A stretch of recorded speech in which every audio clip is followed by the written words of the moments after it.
चंद्रशेखर आजाद का ये ज्ञान खौला देगा खून, यूजीसी पर ऐसा तर्क कि भड़के सवर्ण। ये रिपोर्ट आंख न खोल दे तो कहना, यूजीसी पर सवर्णों की पहली जीत तो चिढ़े चंद्रशेखर, दिया ऐसा बयान मचा घमासान, सवर्णों को कैसे मुश्किल में डाला। इधर जनरल कैटेगरी को यूजीसी के मुद्दे पर जैसे ही जीत मिली, उधर चंद्रशेखर आजाद भड़क उठे। चंद्रशेखर आजाद ने पहले ही ऐसा ऐलान किया था जिसकी वजह से समाज में आग भड़क उठती थी, लेकिन सुप्रीम कोर्ट ने उस आग पर पानी फेर दिया तो सबकी बोलती बंद हो गई। मगर चंद्रशेखर आजाद ने अब हद को पार कर दिया है। उन्होंने जो बातें कही हैं वो आपको हैरान और परेशान दोनों कर सकती हैं, आपके दिल पर लग सकती हैं। अपनी राजनीति की रोटी सेकने के लिए कुछ नेता कैसे देश को गर्त में धकेलने के लिए तैयार बैठे हैं, उसकी कहानी हम आज आपको इस वीडियो में बताएंगे। आपको समझाएंगे कि कैसे देश को बांटा जा रहा है। इस रिपोर्ट को आखिर तक जरूर देखिएगा ताकि आप समझ सकें कि आपका असली दुश्मन कौन है। नमस्कार, आप देख रहे हैं ना उत्तर प्रदेश और मैं हूं आपके साथ आशीष शुक्ला। यूजीसी पर सवर्ण समाज की जीत हुई है या हार, सबसे बड़ा सवाल यह है, क्योंकि जाति के जिस बंधन को तोड़ने की बात सुप्रीम कोर्ट ने की, सुप्रीम कोर्ट ने कहा कि ये हमारा दुर्भाग्य है कि 70 साल के बाद आज हम इस बात पर चर्चा कर रहे हैं, आजादी के 75 साल बाद, कि आखिरकार किस तरीके से आपस में मिलकर रहेंगे। जाति को बांटने की बात पर सुप्रीम कोर्ट भड़क गया, लेकिन इसी के बाद एक बयान आता है चंद्रशेखर आजाद रावण का। वो कहते हैं कि सरकार ने अच्छे से दलील नहीं दी और इसीलिए एससी कम्युनिटी के लोगों की हार हो गई और यूजीसी पर रोक लग गई। आज हम समझेंगे इस डिबेट में कि आखिरकार भारत में कौन से वो लोग हैं जो जातिवाद का जहर बो रहे हैं अपनी सियासी फसल के लिए। आज हम समझेंगे उस वजह को कि आखिरकार ऐसी क्या परेशानी रही, ऐसी क्या मुश्किल रही, क्या दिक्कत रही जिसकी वजह से आजादी के बाद भी हमारे देश के एससी और ओबीसी वर्ग के लोग ऊपर नहीं आ पाए। आज हम बात करेंगे ब्राह्मण और ठाकुरों के दबदबे की। क्या वजह है कि आखिरकार उनका दबदबा कायम है और क्यों ये दबदबा लोगों की आंखों में चुभ रहा है। हमारे साथ इस विषय पर बातचीत करने के लिए दो खास मेहमान हैं। धीरेन्द्र द्विवेदी जी हैं, लॉयर हैं। इसके अलावा विपिन सिंह जी हैं, करणी सेना से हैं। आप दोनों को नमस्कार, स्वागत है हमारे शो में। जी नमस्कार। धीरेन्द्र द्विवेदी जी, जब भारत आजाद हुआ तो सबसे पहली शर्त एक ही थी कि सबको एक समान खड़ा करना है। संविधान जब बना, संविधान बनने के बाद यह हुआ कि एससी एसटी ओबीसी को आरक्षण दिया जाएगा। आरक्षण मिला, 75 साल हो गए करीब करीब। लेकिन आज भी जब बात आती है आरक्षण के बाद भी जब देखते हैं तो लगता है कि टॉप क्लास की जो सर्विसेज हैं, चाहे वो पुलिस की सर्विस हो, आईएएस हो, पीसीएस हो, मीडिया की नौकरी हो, कहीं भी आप देखेंगे तो सवर्ण लोग वहां पर ज्यादा नजर आते हैं। क्या सवर्ण लोग अपनी किस्मत से गए हैं, मेहनत से गए हैं, या क्या वजह है, क्यों वहां पे हैं? पहले ये हम समझने की कोशिश करेंगे। नहीं, इसमें दो बातें हैं। भारत 1947 में आजाद हुआ और भारत के संविधान जो कि भारत की मूलभूत धारणा जिसमें निहित है उसको हम लोगों ने अडॉप्ट किया। रिजर्वेशंस के प्रोविजन जो है वो किए गए और उन रिजर्वेशंस के प्रोविजंस में सुप्रीम कोर्ट के जजमेंट्स के बेसिस में टाइम टू टाइम बहुत सारे अमेंडमेंट्स किए और उसके बाद में एक मैक्सिमम परमिसिबल लिमिट जो है that has been fixed by the supreme Court in order to maintain the criteria for reserving the seat in case of the appointment in the government service. अब एक बड़ा वर्तमान में जो इश्यू हम लोगों को देखने को मिल रहा है और जो आज के परिप्रेक्ष्य में समीचीन है जिसको हमको देखना है, अब हम लोग कहीं ना कहीं रिवर्स रिजर्वेशन की ओर अग्रसर हो रहे हैं। रिवर्स रिजर्वेशन वो स्थिति होती है जिसमें आप डोमिनेंट या जनरल मेजॉरिटी की जो सीटें सुरक्षित हैं आप उनके एरिया में इंक्लूड करते हो। जो मिनिमम सीट आपकी प्रिस्क्राइब्ड है डोमिनेंट या उसके बाद भी आप बाहर की सीटों को पकड़ना चाहते हैं। हाँ, तो ये एक रिजर्वेशन के जोन में जाने की एक प्रक्रिया होती है। रही बात समाज में समता की, अभी जस्टिस पंकज मित्तल साहब का एक ऑब्जर्वेशन किसी एक केस में एक रेफरेंस आया था। वो पहले हाई कोर्ट के जज थे, बाद में now he is been designated as a जज ऑफ दिस। उन्होंने ये बात कही कि फैमिली में अगर किसी एक व्यक्ति को रिजर्वेशन मिला है तो उसके बाद में रिजर्वेशन उसको जो है वो दोबारा नहीं मिलना चाहिए, क्योंकि जो हार्डशिप थी दैट हैज कहीं ना कहीं वो जो है वो उसको वार लिया गया है और वो फैमिली जो है अब परिप्रेक्ष्य में आ गई है, जिसमें उसको फर्दर रिजर्वेशन की उस परिवार को आवश्यकता नहीं है। तो ये बड़ा लेकिन डिबेटेबल इश्यू है। सरकार तो चाह रही है कि 85% तक आरक्षण ठोक दिया जाए। विपिन सिंह जी, क्या तो आरक्षण सरकार, सच में जरूरी है या पूरी तरीके से हटने का समय है, हटाने का मेरी समय, बात सबको एक बनाने का समय, एक राष्ट्र, एक जाति को आवाहित करने का समय है? सर कॉन्स्टिट्यूशन जब लागू हुआ था तो देश की आजादी के बाद कॉन्स्टिट्यूशन को लागू होने के बाद आरक्षण का जो प्रावधान मात्र 10 ईयर के लिए किया गया था, 10 ईयर के लिए किया गया था जी। अगर उस 10 ईयर के बाद भी आप चंद्रशेखर जी और का परिवार विकसित नहीं हो पाया तो उसमें विपिन सिंह सूर्यवंशी की कोई गलती नहीं है। और क्यों नहीं विकसित हो पाया? आज चंद्रशेखर रावण जी स्वयं सांसद है, देश का राष्ट्रपति स्वयं राष्ट्रपति है, उनके ही समाज से आता है जी। देश का प्रधानमंत्री ओबीसी है। अब विपिन सिंह सूर्यवंशी या कोई और सवर्ण का बेटा तो प्रधानमंत्री और राष्ट्रपति पद पे काबिज नहीं है ना। और अगर कोई चीफ जस्टिस होगा या आईएएस होगा, आईपीएस होगा सरकार, तो आरक्षण के दम पे नहीं है। वो खुद 24 घंटे में 16 घंटे, मेरा बेटा खुद 14 घंटे इस समय पढ़ाई कर रहा है। 14 घंटे गले सूख जाते। मैं इंजीनियर बना था, मैं जानता हूं कितनी मेहनत होती है पढ़ाई में। आप अगर इस एडिटिंग पद पे बैठे होंगे, वकील साहब बैठे हैं, तो पता होगा कि पढ़ाई कैसे की जाती है। पढ़ाई शराब पी के नहीं की जाती है। चंद्रशेखर रावण जो बोतल दिखाते रहते हैं दुनिया को। और रही बात आरक्षण की, समानता अब हो चुकी है। देश का राष्ट्रपति अगर दलित वर्ग से आती हैं और दो शासक, दो बड़े शासक, दलित वर्ग से प्रधानमंत्री पद पे बैठी हैं, तो अब हमें नहीं लगता कि हिंदुस्तान में आरक्षण की जरूरत है। चंद्रशेखर रावण अपनी सोच को बदलें, क्योंकि जिस हिसाब से वो एक दिन और उनका एक स्पीच सुना हूं जी 15 से 85 हार गया, वो गिनती करा लें। 28% ब्राह्मण है और राजपूत और क्षत्रियों में 27-28% आती है हमारी कौम, जिसको ओबीसी वर्ग में भी बांटा गया था। उसके बाद भी हम 73 वर्ष होने के बाद भी आज हम चुप हैं, तो हमें कायर ना समझे। हमने जाके रण लड़ा है, चंद्रशेखर रावण के पिताजी नहीं गए हैं। उसके बाद भी हम तुम्हें सब कुछ माहौल, जो सरकार और कॉन्स्टिट्यूशन को मानना हुआ, देश की एकता और अखंडता को मानना हुआ, तो हमने माना, अपनी सब कुछ दे दिया, अर्पण कर दिया। और आज मेहनत करके अपने दम पे कुछ बन रहे हैं। तो चंद्रशेखर रावण जी जैसे लोग क्या जानेंगे, जो एक दलित लड़की का जो है शोषण करने के बाद आज उस दलित लड़की को न्याय नहीं दे पा रहे हैं। ऐसे 2 टकी के नेताओं की तो हम डिबेट ही नहीं करना चाहिए, और ना आपको करनी चाहिए। इन पे ध्यान नहीं देना चाहिए। ठीक है, अच्छी बात है, हार जाएंगे। ठीक है। धीरेन्द्र द्विवेदी जी, जब ये फैसला आया कि यूजीसी एक्ट का जो नया कानून था उस पर फिलहाल हम रोक लगा रहे हैं, तो चंद्रशेखर की तरफ से बयान आया कि सही से दलील नहीं दी गई। ये हो गई एक बात। लेकिन पता है हमारे समाज का जो सबसे, एक कह सकते हैं ना, जो जातिवाद का सबसे काला मुखौटा है, वो क्या है?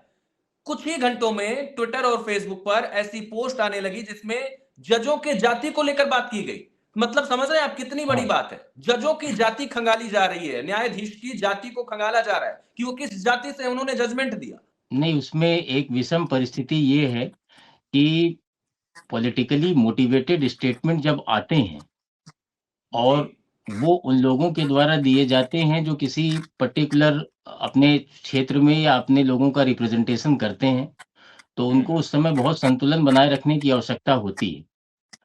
संविधान की अवधारणा, जैसा 3 साल के लिए कहा गया था, आज आजादी को 1947 से प्राप्त हुए इतने वर्ष हो गए हैं, और उसके बाद में अब कहीं से भी ये समीचीन नहीं है कि उस रिजर्वेशन पॉलिसी को आप कितने समय तक आप कंटिन्यू करेंगे।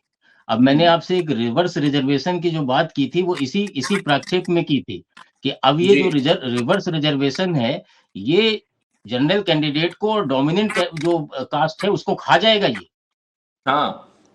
उनके बच्चे खत्म हो जाएंगे।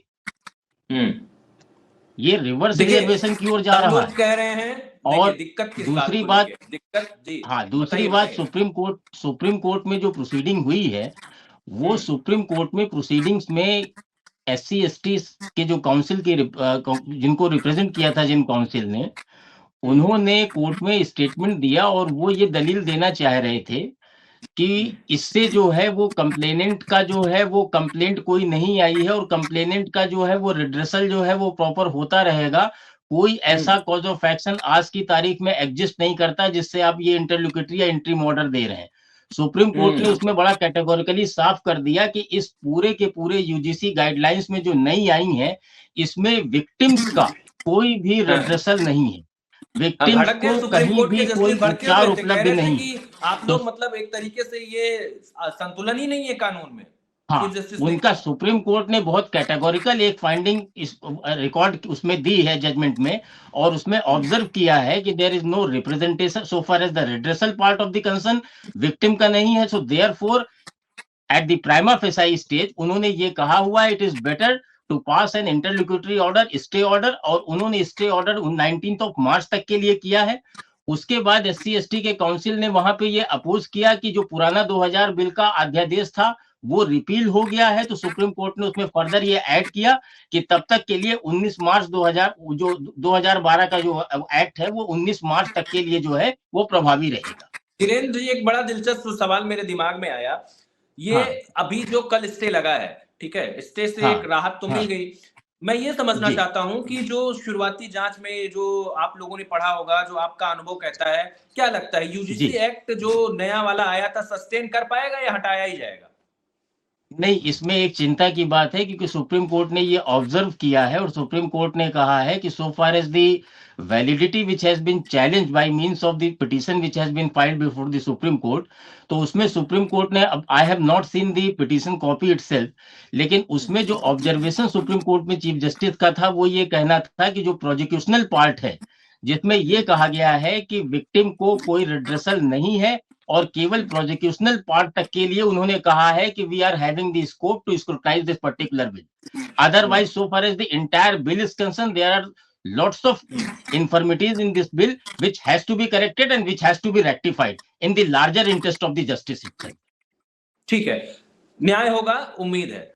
मैं एक बार फिर से विपिन जी आपके पास आता हूं। चंद्रशेखर आजाद का एक और बयान वायरल हो रहा है जो बड़ा दिलचस्प है, मतलब उस बयान को देखने के बाद मैं अपने आप को रोक नहीं पाया कि इस पर बात करनी चाहिए। उन्होंने कहा कि जो सेंट्रल यूनिवर्सिटीज हैं वहां पर जो कुलपति हैं उसमें केवल एक SC/ST का और 5 OBC का है, बल्कि 36 जो है वो सवर्ण जातियों के बैठे हैं। अब इस तरीके की टिप्पणी किस तरीके से शिक्षा को कमजोर कर सकती है, किस तरीके से ये एक पॉलिटिकली मोटिवेटेड बयान है, किस नजरिए से देखते हैं आप ये? मैं चंद्रशेखर रावण जी से कहना चाहूंगा आपके डिबेट के माध्यम से, आपके चैनल के माध्यम से, कि एक बार बैठ के चंद्रशेखर रावण जी का और मेरा दोनों का IQ टेस्ट हो जाए और केंद्र सरकार करवा ले। अन्यथा चंद्रशेखर रावण जी के ये सब बयानों के ऊपर अगर मैं फेल हो गया तो मेरे को सजा दे दे, और नहीं तो चंद्रशेखर रावण जी फेल हो गए तो अपने पद से त्याग दे करके इस देश को छोड़ के कहीं और चले जाएं। इस देश को छोड़ के कहीं और चले जाएं। तुमने मेरा आरक्षण छीन लिया, तुमने हमसे आरक्षण लिया, देश से आरक्षण लिया, उसके बाद भी तुम अगर उन्नति नहीं कर पा रहे हो, तुम्हारे यहाँ लोगों के पेट में तो ये दर्द होता है कि सवर्ण जाति के लोग जो है वकील हो गए हैं, सवर्ण जाति के लोग पत्रकार हो गए हैं, सवर्ण जाति के लोग DM और कलेक्टर हो गए हैं। माननीय पत्रकार बंधु, मैं एक शब्द कह रहा हूं कि हमारे घर पे दूध चलता है, हमारे सवर्णों में कोई ऐसा राजपूत ब्राह्मण होगा जो बहुत ज्यादा इस सबका आदि होगा, नहीं तो हमारे यहाँ दूध चलता है। हम शाम को दूध पीते हैं और पढ़ाई करते हैं। इनके घरों में, इनके बच्चों के यहाँ शराब चलती है, इनके यहाँ हॉस्टलों में शराब चलती है कि हम तो आरक्षण से नौकरी ले लेंगे और हम रात को पढ़ाई करते हैं, तो हम 83 नहीं रहेंगे, हम 36 नहीं रहेंगे, तो ये रहेंगे। बात ठीक है। जिस तरीके से अभी एक नियम आया था नीट वाला, वो -41 नंबर वाले भी ये डॉक्टर बन जाएंगे और जो 50-60 प्लस लेके आया वो जमीन पे बैठ जाएगा। आपने सुना होगा। देखिए साहब, इस देश का दुर्भाग्य है, ऐसे में तो डॉक्टरी से लोगों का भरोसा ही उठ जाएगा। इस देश का दुर्भाग्य है, टेक्निकल मेडिकल क्षेत्रों में और शिक्षा के क्षेत्रों में आरक्षण जैसी कोई बाधाएं नहीं होनी चाहिए। अमेरिका और जापान से हम तुलना अपनी करते हैं, विश्व गुरु बनने का सपना देखते हैं और -40 का अंक लाने वाले को डॉक्टर बनाते हैं, जो पेटों के अंदर कैंची छोड़कर, और मरीज अपने आप मर जाएगा। तो मैं कहीं तक इस चीज का बड़ा खंडन करता हूं और करणी सेना इसका भी विरोध करेगी और सड़कों पे विरोध करेगी। ठीक है, सड़कों पे विरोध करेंगे, धीरेन्द्र हम जी, छोड़ेंगे नहीं कहीं भी नहीं। धीरेन्द्र जी, अब एक तक चीज चुप बड़ा रहे दिलचस्प है कि बाप दादाओं, हाँ, सर मेरी बात पूरी हो लेने दो। जी जी, अब कंप्लीट तक करिए, चुप रहे कंप्लीट हैं, करिए। बाप दादाओं की एकता अखंडता को, इस देश की एकता अखंडता को मानते आए हैं, लेकिन अब चुप नहीं रहेंगे। टेक्निकल, मेडिकल और शिक्षा के जगहों पे अगर ये आरक्षण जैसी बीमारी इन्होंने शुरू कर दिया, तो भाई पहले से कुछ करते आ रहे थे और आज भी ये शुरू कर दिया। -40 का व्यक्ति अगर डॉक्टर बनेगा तो देश में क्या प्रभाव पड़ेगा, देश के नागरिकों के ऊपर क्या प्रभाव पड़ेगा, एक मरीज के ऊपर क्या प्रभाव पड़ेगा, इसका अंदाजा लगाना एकदम सिंपल करना प्रभाव पड़ता संभव है। दिखेगा। मैं आपको बताऊं, एकदम सिंपल प्रभाव पड़ेगा। प्रभाव क्या है? लोग कहेंगे कौन सी जाति का डॉक्टर है और उस जाति से इलाज कराएंगे। ठीक है, तो जो ये समानता वाली बात, जो एक जाति वाली बात है कि भाई हम जाति को खत्म करना चाहते हैं, ये वाला जो शिगुफा है ना, ये शिगुफा पूरी तरीके से फैलेगा, मतलब जाति का जाल फैलेगा। देखिए, एक बात बड़ी दिलचस्प है धीरेन्द्र जी, अमेरिका क्या बना रहा है? आर्टिफिशियल इंटेलिजेंस बना रहा है, एआई बना रहा है। रूस क्या बना रहा है? रूस कैंसर के लिए वैक्सीन बना रहा है। और भारत क्या बना रहा है? -41 वालों को डॉक्टर बना रहा है। कैसे तरक्की बना रहा है, कैसे तरक्की होगी? मेरे को बस केवल एक प्रश्न ये समझ में आता है कि जो ड्राफ्ट कमेटी होगी जिसने ये बिल ड्राफ्ट किया होगा, एक ड्राफ्ट कमेटी बनी होगी जिसने ये बिल ड्राफ्ट किया होगा। बिल्कुल। तो क्वेश्चन इस बात का है कि जो ड्राफ्ट कमेटी है उसको कौन ऐसे दिशा निर्देश देता है कि तुम ऐसी ऊट पटांग बातें लेकर के आओ जो बातें जनरल प्रिंसिपल्स के अगेंस्ट हो, जो सस्टेनेबल ही ना हो। आप देखिए, बड़ी मजेदार बात है, कंप्लेंट फाइल होगी और जिसके खिलाफ कंप्लेंट फाइल होगी उस आदमी को ये राइट नहीं है कंप्लेनेंट के बारे में डिटेल लेने का, उसके पर्टिकुलर पूछने का, उसको क्रॉस एग्जामिन करने का, और सारा का सारा जो जनरल प्रिंसिपल है बर्डन ऑफ प्रूफ का, वो आपने शिफ्ट कर दिया विक्टिम के ऊपर। कंप्लेनेंट को अपना केस एस्टेब्लिश करने की कोई जरूरत नहीं है, विक्टिम जो है अपना डिफेंस एस्टेब्लिश करे। मतलब अगर पुलिस ने किसी को पकड़ लिया तो प्रोसिक्यूशन को अपना केस एस्टेब्लिश करने की जरूरत नहीं है, अब वो विक्टिम के ऊपर आगे अपना डिफेंस एस्टेब्लिश करे, अदरवाइज वो एक्यूज्ड हेल्ड हो जाए। बिल्कुल। ये किस तरह का पर इसीलिए मुझे लग रहा है सुप्रीम कोर्ट ने इसीलिए अपना वो डंडा मार दिया है, माहौल शांत हो गया है। मान के चलिए आशीष जी, एक बात ये थोड़ा सा मैं आपको बताऊंगा। मैंने वो आर्गुमेंट की क्लिप सुनी है जो सुप्रीम कोर्ट में बहस हुई थी। एक फियर फैक्टर है, जो fear factor honourable justice chief justice साहब ने ये कहा कि we are dealing this petition only in respect of the prosecution which has been lost against the victim. और वो उन्होंने कहा था कि since there is no provision so far as the redressal of the victims grievances is concern, so that is why the stay order is being passed by the supreme Court. मेरा कहना ये है कि बिल इटसेल्फ, इसमें कई इन्फॉर्मिटीज हैं और अलग अलग स्टेजेस पे हैं। जैसे कॉम्पोजिशन ऑफ कमेटी, जो मेंबर्स बने हैं, तो मेरा ऑब्जेक्शन उसमें मेंबर्स के कॉम्पोजिशन पे भी है। अच्छा, उसके अलावा कई ऐसी स्टेजेस हैं, बहुत सारी चीजें तो ऐसी हैं जिनमें जनरल चीजें होती हैं। उसके बाद में जो रेड्रेसल पार्ट है उसमें जो है वो ऐसी इन्फॉर्मिटीज हैं, अनलेस एंड अनटिल ये बिल अगर रिवोक ना होगा, then it will create a very serious problem towards the general candidate, और ये इसका एक बड़ा लार्जर इम्पैक्ट होगा towards the dominant and the general candidate। ये मेरा कहने का मतलब खामियां बहुत सारी हैं। एक तरफा कानून की बात है, एक तरफा जस्टिस की बात है। आपने जो बताया अंग्रेजी में, अगर ये रहा तो जनरल के लिए दिक्कत होगी। लास्ट सवाल मैं विपिन जी आपसे लेना चाहूंगा, क्या मामला ठंडे बस्ते में जाएगा अगर कानून वापस नहीं हुआ तो? सर, विपिन सिंह सूर्यवंशी जिंदा है। दादा ने अंग्रेजों से लड़े थे और देश आजाद करवाए थे। गाजीपुर घर है मेरा, वीरों की धरती कही जाती है और करनी सेना जिंदा है, सवर्ण समाज जिंदा है, ठंडे बस्ते में नहीं। इस बार कानून वापस होगा तो होगा, नहीं होगा तो सड़कों का अधिकार का हनन नहीं होने देंगे, अधिकार का हनन नहीं होने देंगे, चाहे कुछ भी हो जाए।